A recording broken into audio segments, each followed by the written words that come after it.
Hi there. A warm welcome from the Philippines. My name is Natzee AB.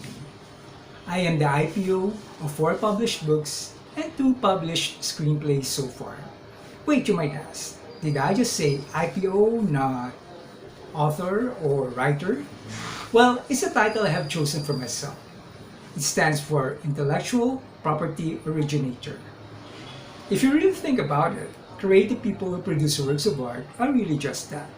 In my case though, while words are my chief implements and fashioning stories for print is my principal line, I'm also a songwriter, although unpublished and unproduced, and also a wannabe filmmaker. But over and above my being invested in the shape, outcome, and quality of my oeuvre, I am just committed to exploring all the commercial possibilities that hopefully will lead to the success of my works. In other words, making art is truly my business. But enough about that. Since I have a very short window, I want to read to you a piece from my first published book entitled Do It Lit. While others call themselves or call their works suspense, genre fiction, or whatever, I call mine possibilities. What is a possibility, you might ask? Very good question. It's found right after the title page. So if you get a copy of my book right now, you'll find out more about it. So, with that, let me read to you a piece entitled Pushing Buttons. Here we go.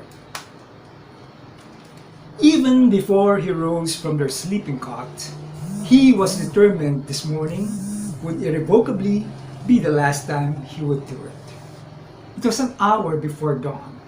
He parked by the doorpost and faced the very thing that had earned him more ridicule than the expected reward. If it was any consolation, the town had ceased following his crazy devotion. Demetrius, or Demi, was among the 5 family heads visited by an itinerant musician gigging in their town. These men were all grinding in honest jobs that compensated them with meager remuneration. None attended the musician's show. While they liked to drink as much as the next man after a hard day's work, their bodies craved sleep more. Of the 5, Demi was the only one who was without child. This was why he and his wife shied away from social gatherings to avoid getting needled for their faulty tools. A wisecracking drunk took a knuckle sandwich from Demi after making overtures to his wife if he could bake a bun in her oven. They became more hermetic after that. The blues harpist who showed up at his door was oblivious to his ongoing no visitors policy. Demi was raised to not turn away strangers so quickly. His Bible-believing mother said it could be Jesus showing up at your door. The uninvited guest might have the Messiah's locks, but look nothing like the least of his brethren needing bread or water. He was knocking on the door of his heart for another reason. Would you want to be happy? Would you want your fortunes change? It's not a trick question, sir. A simple yes or no would suffice. Well, who wouldn't like that? Then how committed are you to making that happen? Well, I can be committed. Very good, sir. The man, Gabriel, was soon installing a white orb on his doorpost, similar to a doorbell with a red round button at its center. Next, he was reciting Shakespearean-like instructions between harmonica breaks. Twice a day you must press. Press before the sun rises, press after the sun sets. Press each day, press without fail. Press until no one else would press. He who presses last stands to watch sorrows drown. He who presses last, to him is beholden the golden. So, there's a reward if I press? And what happens if I don't? Press on, press on. That's entirely your decision. Gabriel wang-dwanged his harp before walking away with nary a goodbye. He, Demi, quickly learned he was not alone. Some not well-meaning neighbors who caught him pressing the button after twilight informed him there were 4 crazy others doing the same thing. He met with them. They assessed and debated whether they had been tricked or not. In the end, the promise of great rewards prevailed over the embarrassing repercussions. The community, aware of their covenant with the bluesman, waited to see whether their insane devotion would truly pay off. Days, months, and then years passed without the promised results. Not surprisingly, the resolve became severely tested. There was not a day they too questioned whether there was really something in store for the daily heckling they put up with. It was also not lost on them that their fortunes had gone from bad to worse than when they started. The growing children of the crazy button pushers were caught in the crossfire of brickbats. Their wacko wives endured abuse from their social circles. Soon, even their spouses were heckling them. This included Demi's wife. Every night, she drenched their dinners with tears, berating Demi for shredding whatever dignity they still had left. Demi could only remind her good things were bestowed to the persevering. One by one, the button pushers fell until it was only Demi left to carry on. Soon, his button comrades were egging him to let go too. But Demi kept on until one night, when his wife broke the news to him. "I can't take this anymore. If you don't stop tomorrow, I am leaving you." Demi flooded his pillow with tears that night. His sticking to the virtues his mother taught him had netted him nothing but misery.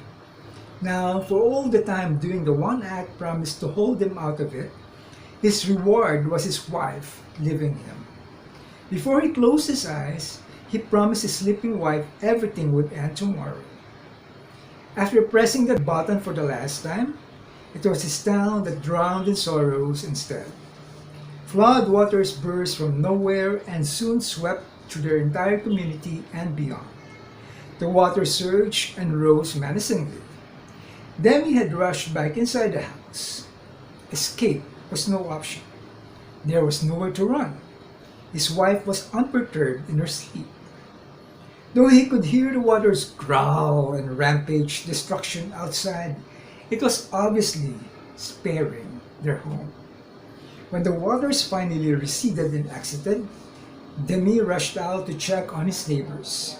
There was no one on the street. There was not even a single house standing.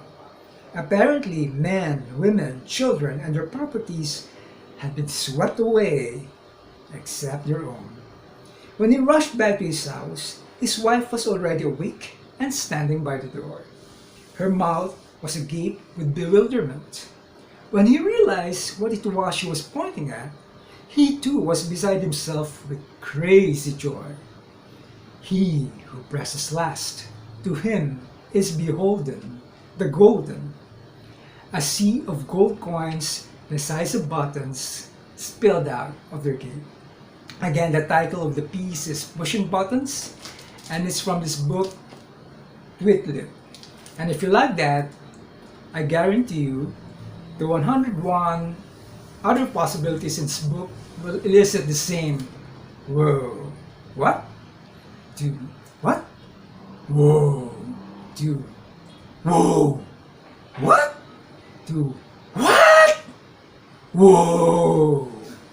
As well as for the other stories or the other possibilities in my other books. Here they are. Fauxism, Life's Thrilling Possibilities. There. And then the first 2 installments of a planned trilogy entitled Heroic Possibilities. This is the first installment. It's called Tres Bayani and the Cup Noodle. And then here's the second installment, The Honorable Magtanggals. Here too is a copy of my published screenplay, Miracle Baby. The other one, can you see it? Okay, there you go. The other one, Congestion, I still don't have a copy of that, so I'm still waiting for it. But anyway, all of these books are available on Amazon and Amazon Kindle and on Barnes & Noble online. So if you wish to check the links, you may PM me at my Facebook page, Natzee About Stories. Well, that's all I have for today. I'd like to thank you for hanging on until this time. I wish you all well, stay safe, and please wear a mask. It will help save lives, including yours. Goodbye for now, and mabuhay!